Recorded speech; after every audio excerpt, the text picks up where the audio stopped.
In a tense courtroom, a stern judge was about to deliver his ruling when a little girl shattered the silence with an unexpected interjection. "I'm hungry." The room instantly fell silent. Her mother looked mortified, but what the judge did next stunned everyone and changed the course of the day. Before we dive in, please share where you're tuning in from, and if you enjoy stories like this one, don't forget to subscribe for more narratives. Let's begin. Laura Martinez awoke before dawn, as she did every day. The modest apartment she shared with her 6-year-old daughter, Olivia, was quiet except for the soft hum of Brooklyn's early morning streets, a city that truly never sleeps. Yet Laura hardly slept either. That morning seemed like any other, until a single change. Instead of dashing off to work at the downtown bakery, she now had to stand before a judge over what appeared to be a minor issue that somehow loomed large: a $200 parking ticket. As Laura glanced at Olivia, sound asleep with her cherished stuffed bunny, guilt washed over her. She hadn't meant to park in the wrong spot. She was simply hurrying to pick up life-saving medicine for a recent fever. Now, she and her daughter were caught in a predicament she couldn't afford. "Come on, Liv," she murmured softly, gently brushing Olivia's curls. "We have to go." The Brooklyn courthouse loomed intimidatingly with its lofty ceilings, gray walls, and guards as stern as stone statues. Laura felt small, clutching Olivia's hand tightly as they stepped inside. Rumors swirled about Judge Jonathan Reed, the very man they were about to face. Renowned throughout New York for his unyielding adherence to the law, Laura could scarcely imagine persuading someone like him to be lenient. While they awaited their turn, she silently rehearsed her plea. "Your Honor, I'm a single mother. I only parked for a few minutes. I couldn't afford to miss work." Suddenly, the bailiff's voice broke through her thoughts, calling her case. Swallowing hard, Laura repeated, "Come on, Liv," softly to herself as she and Olivia approached the bench where Judge Reed sat, serious, expressionless, and imposing behind his massive desk. Methodically, he flipped through the paperwork. The sound of his pages turning filled the courtroom like the steady tick of an unseen clock counting down to his verdict. "You parked illegally in a wheelchair-designated spot," Judge Reed declared in his gravelly voice, echoing throughout the room. "Do you deny this?" Laura's knees nearly buckled as she clutched Olivia's tiny hand like a lifeline. "No, Your Honor," she began, but before she could continue, a small voice interrupted the oppressive silence. "Can we get pancakes, please?" The words hung in the air for a split second, then ricocheted off the walls, amplifying the shock. Every eye in the courtroom turned toward them. Laura's pulse raced as her cheeks flushed a deep crimson. Gasps erupted, as if the room had collectively inhaled before a storm, and murmurs began to ripple through the onlookers. The whispers mingled with stifled laughter and wide-eyed disbelief. Who would dare interrupt? Even Judge Reed, Brooklyn's most formidable judicial figure, paused mid-sentence. His pen stopped in its tracks as if time itself had halted. Slowly, he raised his steely gaze from the paperwork to focus on the tiny interloper. Olivia, the 6-year-old daughter, barely reaching the podium beside her mother. Laura's heart pounded as she hissed, "Olivia," mortified beyond belief, while crouching to gently grip her daughter's shoulders. "What are you doing?" But Olivia, undeterred, met her mother's gaze with calm resolve. "My tummy's making loud noises," she explained matter-of-factly, pointing at her belly. The murmuring crowd shifted into a blend of suppressed chuckles, disbelief, and amusement. A few audience members exchanged knowing looks, trying to hide their smiles behind their hands. Even the usually stern bailiff's expression softened, a slight twitch at the corner of his mouth betraying his surprise. Judge Reed remained seated, his normally cold eyes now filled with a hint of curiosity, a look no one had ever seen before. Laura's stomach churned with anxiety. This was it, she thought, her heart hammering as she braced for the worst. Then, in a move that left the entire courtroom dumbfounded, Judge Reed slowly raised an eyebrow. "Did you just say pancakes?" he inquired, his tone shifting from scolding to genuine curiosity. The room held its breath. No one dared speak. Laura blinked in disbelief at the judge's words, unable to process what she just heard. Beside her, Olivia nodded eagerly. "Yeah, pancakes with syrup, please." This time, the silence didn't last long. A ripple of laughter began to break through. Someone coughed to cover it, followed by a few snickers. Soon, the tension shattered like thin ice. Laura buried her face in her hands. Her cheeks burned as if aflame. She wished she could vanish into the floor. "I'm so sorry, Your Honor," she whispered, her voice nearly drowned out by the laughter. She's just hungry." Judge Reed raised his hand, and the courtroom fell silent once again. Laura's heart pounded as she braced for his wrath, yet there was no anger on his face.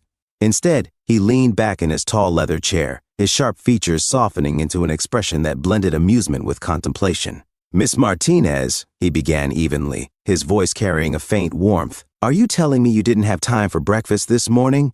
Laura swallowed hard. "No, Your Honor. We were in such a rush to get here." She glanced down at Olivia, who stood proudly with her hands clasped in front of her, as if making the most logical request in the world. Judge Reed returned his gaze to Olivia, who met it without flinching. There was no trace of fear in the little girl's eyes, only the unfiltered trust that a child offers so freely. "What's your name, young lady?" the judge inquired. "Olivia," she replied confidently. "But you can call me Olivia." A gentle ripple of laughter spread through the room. Even Laura, despite her embarrassment, couldn't help but smile at her daughter's fearless candor. "Well, Olivia," the judge said kindly, "I don't believe I've ever had anyone request pancakes in my courtroom before." Olivia tilted her head thoughtfully. "Maybe you should have some too. They make you happy." The audience burst into laughter again, and even Judge Reed allowed the faintest smile to appear at the corner of his mouth. Laura's breath caught in her throat. Had he really smiled? A smile from a judge known as the most unyielding in Brooklyn? That small moment felt like a seismic shift. Shaking his head as if to regain composure, Judge Reed announced, "Let's take a short recess." His voice, though firm, carried an unexpected lightness. The bailiff leaned in, clearly taken aback. "Your Honor, recess," the judge repeated. "I need a moment." The courtroom buzzed with whispers as he stood and exited through a side door, leaving everyone, including Laura, staring after him in astonishment. "Mommy," Olivia whispered, tugging at Laura's sleeve, "is he going to get pancakes for us?" Laura couldn't answer. She was as baffled as everyone else. Yet for the first time since entering that intimidating courtroom, a spark of hope glimmered within her. Returning after the break, Judge Reed leaned forward slightly and addressed Olivia with gentle concern. "Young lady, are you saying you're hungry?" Olivia nodded solemnly. "We didn't have breakfast." Stammering, Laura tried to apologize. "I'm so sorry, Your Honor. We were just in a rush." But before she could continue, the judge raised a hand to silence her.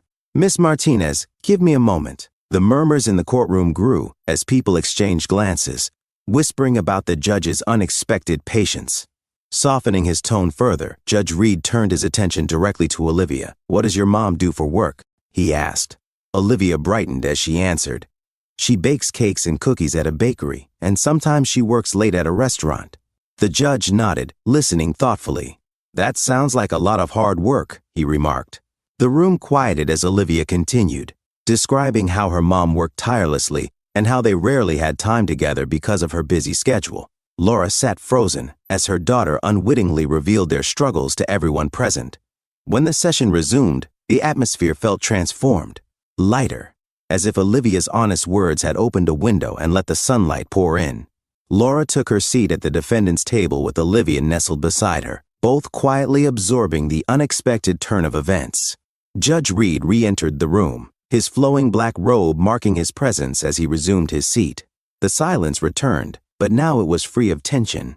The heavy aura of his usual presence had softened into understanding.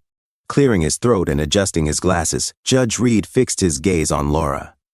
"Miss Martinez," he began evenly, his voice now imbued with warmth, "I've reviewed your case." Laura's heart raced as she braced herself for the decision. Would he reduce the fine or impose a penalty? "Do you have a clean record?" he asked. He continued, "Not a single previous citation or legal infraction. You've done your best to stay on the right side of the law, and I understand the circumstances that led you here." Gripping the edge of the table, Laura felt the room shrink around her as she awaited the verdict that would change everything. Then came the words that swept over her like a wave of relief. "Given your history and the efforts you make for your daughter, I am dismissing the $200 ticket." A stunned silence fell over the room. Then, as if a dam had burst, soft applause began, and soon grew into cheers, claps, and murmurs of approval. Even the bailiff's stern expression softened into a small smile, and those in the gallery nodded in quiet affirmation, murmuring, "It's about time." Overwhelmed, Laura gasped, her hand flying to her mouth as tears welled up in her eyes. She could hardly believe what she was hearing. The heavy burden that had weighed on her for so long now seemed to lift. "Thank you," she whispered through her tears, her voice trembling with emotion. "Thank you so much, Your Honor." Olivia beamed up at her mother as if she'd always known things would turn out fine. "See, Mommy? I told you pancakes make people happy." A gentle chuckle rippled through the courtroom, but Judge Reed wasn't finished. He reached for a folder on his desk and carefully opened it. "Miss Martinez," he said softly, addressing her once more.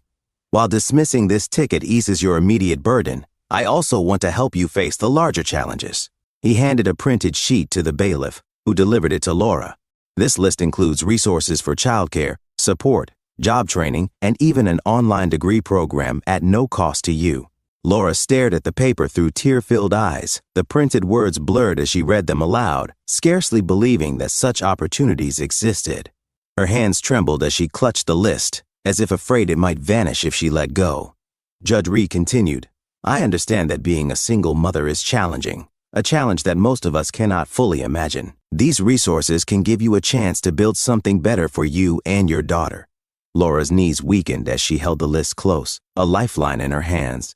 Barely able to look up, she whispered, I don't know how to thank you." "There is no need to thank me," Judge Reed replied, offering a gentle smile. "Justice isn't solely about punishment. It's about understanding and lending a hand when it's needed most." Overcome with emotion, Laura couldn't stop crying, tears of disbelief, relief, and gratitude mingling freely. Meanwhile, Olivia tugged at her sleeve again, asking, "Mommy, are you happy now?" Laura pulled her daughter close, pressing a tender kiss to her curls, and whispered, "Yes, baby." "I'm happy." Judge Reed's final words resonated in the courtroom. "This case is dismissed." The room erupted into louder applause as people rose to their feet, cheering softly as though witnessing something truly precious. Justice had been served with a human heart. For Laura, it wasn't merely about a dismissed ticket. It was about the restored hope and the kindness shown when she least expected it. As Laura and Olivia left the courthouse, the list of resources still clutched in her hand, she glanced back at Judge Reed. No longer was he just a stern figure in a black robe. He was someone who saw her struggles and truly cared. "Thank you," she whispered once more, not just for the fine being dropped, but for a second chance at life. She felt a sense of empowerment rather than defeat.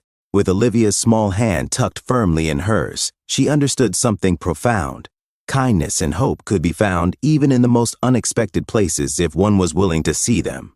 The heartwarming moment quickly spread beyond the courtroom. Local news outlets and social media platforms shared the story of a judge who defied his rigid reputation, moved by the honesty of a hungry 6-year-old.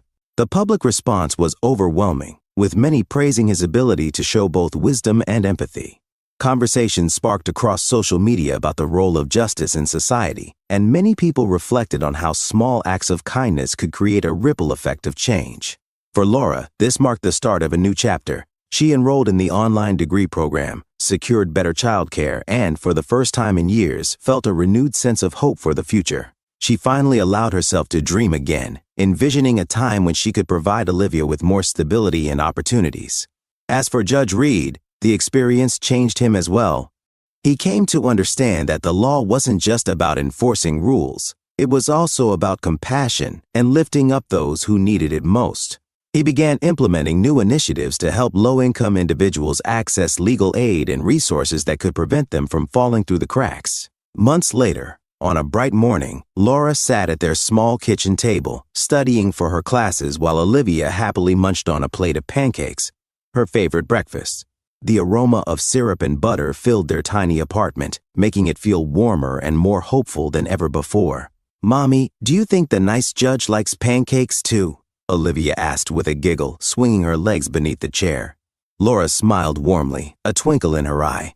"I really think he does, sweetie." Sometimes the pure honesty of a child can open hearts, change lives, and remind us all that kindness often appears in the most unexpected places. And in this case, a simple request for pancakes had reshaped the lives of 2 people forever. What are your thoughts on the judge's decision? Do you think he made the right call in dismissing the fine and helping a struggling mother? If you were in his position, what would you have done? Share your thoughts in the comments below. We'd love to hear your perspective. See you in the next video.